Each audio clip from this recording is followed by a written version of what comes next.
60. But Charles Lawrence isn't looking to hook up with a 13-year-old girl. He's looking for a boy. He says I live alone. Okay, I'm alone. Lawrence doesn't know it, but he's the latest guy I've caught in our all-new investigative series, Hansen vs. Predator. We have to have just at least one more communication. We're working with the cooperation of Fairfield, Connecticut Police and Tetrad Corps, an online predator watchdog group. So that's it. In our sting house, we've hidden more than a dozen cameras. We've even placed a microphone underneath a leaf. Lawrence is well educated and apparently very well off. He lives in Fairfield, a jewel of Connecticut's Gold Coast. He's an accountant. He works as a commercial real estate broker. And get this, he lives only 2,000 feet away from our sting house, a quarter mile he probably wishes he never traveled. Hopefully Lori can get this guy back on the feed. I don't care what she says. Lori from Tetrad is texting Lawrence as our on-site decoy looks on. On social media, Lawrence calls himself an 8x6 guy. The decoy clearly tells Lawrence his age. How old are you? Swear you won't report me? Of course not. 13. But when the decoy reveals his supposed age, Lawrence immediately follows up with what seems to be either concern or some unrecognized intuition. Are you a cop or involved in law enforcement? LOL. Really? Gotta be careful. Yeah, man, I get it. The conversation quickly becomes sexually charged. I had sex with my ex-girlfriend, nothing with a guy. Gotcha. But you like guys better now? Never tried it, but being with my girlfriend was really awkward. Maybe you need a good teacher. Yeah, you know one? You're talking to him. LOL. School is in session. Then the lesson turns even naughtier as Lawrence talks to our decoy about hardcore gay porn. Do you watch porn? Yeah. What do you like to watch? Yeah, what do you like? Mostly gay porn and some bi porn. But the exchange gets so graphic, we can't reveal the remaining text. Finally, Lawrence arrives, and the sting is on. How you doing? Good. Just come in.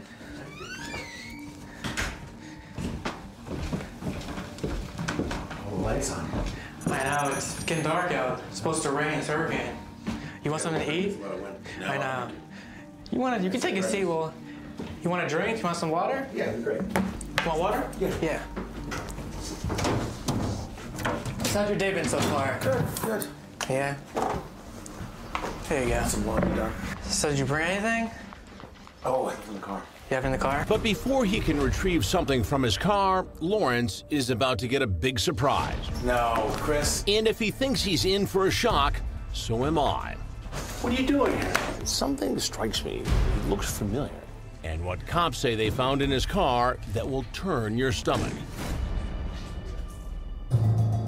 Charles Lawrence is a well-to-do real estate broker in the Connecticut suburbs. How you doing? Good. Just come in. He believes he's come to this house to meet a 13-year-old boy after exchanging salacious text messages like these. Just got out of the shower. How was your shower? About to do the same. Hot and wet, LOL. And hopefully soapy. LOL. But for this agent, there is no open house. And his best sales pitch is about to strike out. I've caught more than 300 predators in the last decade, and some of them even know me from TV. No, Chris. What are you doing here? But this is the first time I've caught anyone who I know. The second Charles Lawrence walked in the door, I thought, I swear I know this guy from somewhere. Now I'm watching from the monitor in the other room as he walks in, and something strikes me. He looks familiar. I couldn't put my finger on it. And it dawns on me that this is a fellow I had met on the commuter train years ago. Knew his name. He was in real estate. And here he is in our kitchen trying to hook up with a 13-year-old boy. When Lawrence sees me, he bolts, gripped in sheer panic. What are you doing here? Chris, please. I know, but you have to explain this. All right. Come here, man. He runs out the door. Now the man I know from the train is about to be derailed. Bring him in. Inside. The Fairfield cops nab him in the driveway. They slap the cuffs on him and take him into the garage. Do you have any weapons on? No. Anything that's gonna hurt us? No. Any needles? No. He's put into the back seat of an unmarked car and taken to police headquarters.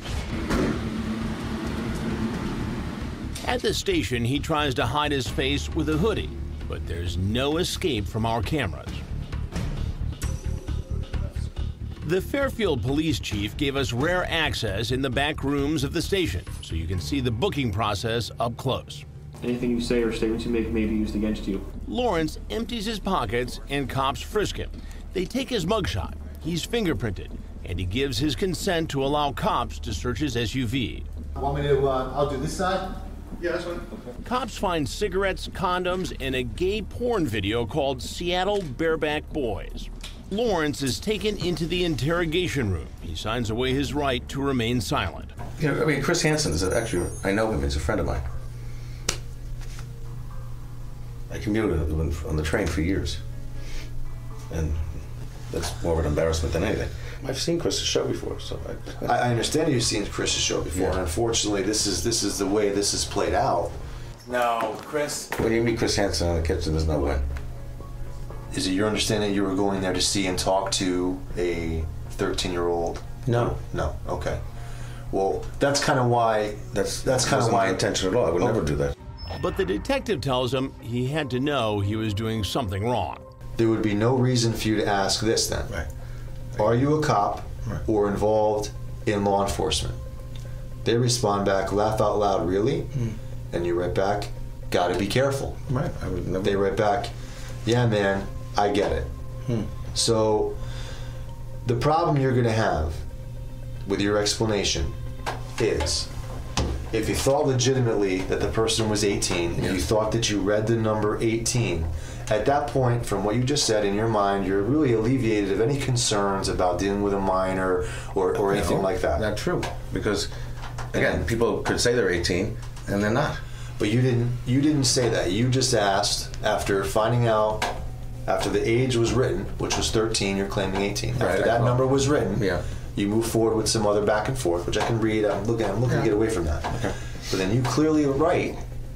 But I Are do you that with law enforcement or a cop? I do that with everybody because I don't understand why be in trouble with anybody. I don't understand why you would write that or be concerned about that if in fact you thought you read the number 18. 13, I would have shut it right down. I would have blocked him right then and there. Charles Lawrence is old enough to be this kid's grandfather. Yet he exchanged some raunchy text messages offering to teach the young boy about sex. I had sex with my ex-girlfriend, nothing with a guy. Gotcha. But you like guys better now? Never tried it, but being with my girlfriend was really awkward. Maybe you need a good teacher. Yeah, you know one? You're talking to him. LOL. School is in session. And you won't believe his explanation for trying to hook up with a 13-year-old. He blames it all on his eyesight. I thought he told me he was 18. Okay. Okay, so you thought you were meeting an 18-year-old. My eye got scratched, so I can't wear my contacts, so I'm wearing these glasses. And I was downstairs having a cup of coffee, and my glasses were upstairs. And I'm looking. I thought he said 18. I swear to God, I would never, ever in my entire life meet a 13-year-old. I could say to my own self, it's disgusting. Okay. All right, that's not, So consenting adults is a different story. I could show you that I was at my ophthalmologist yesterday, an eye doctor, that I have a scratch on my eye as to why I'm wearing these glasses and why I didn't see that correctly. I can show you. I can show you if you want to see. It says 13. I can't even read that. Okay. But I thought it said 18. It says 13. Okay. And that's fine. Some people, they say they're 18 and they're not. The detective's not buying it and explains the charges. The charges are criminal attempt to commit risk of injury to a minor, criminal attempt to commit sexual assault in the second degree, and enticing a minor.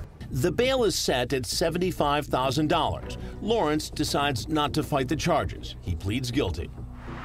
When Crime Watch Daily went to his sentencing at the Fairfield County Court, Lawrence entered through the employee entrance in order to avoid our cameras. Inside, he reportedly told the judge, "I am not a pedophile. I use poor judgment, but I have never seen, used, or downloaded child pornography in my life." He got 8 years, suspended after serving 2 years in prison, and he has to register as a sex offender when he's released. That tough sentence is just fine with Fairfield Police Chief Gary McNamara, who is working hard to keep predators out of his city. That's a pretty stiff sentence for a first-time offender. Well, yeah. Well, some would say it's not stiff enough, Chris. Some would say it's not stiff enough. But certainly that should send the message out that we all know what the intent was, what the reason for the visit was, and he's held accountable for that. No, Chris. We got another predator off the streets. It's still hard to believe it's an acquaintance of mine from the commuter train. Charles Lawrence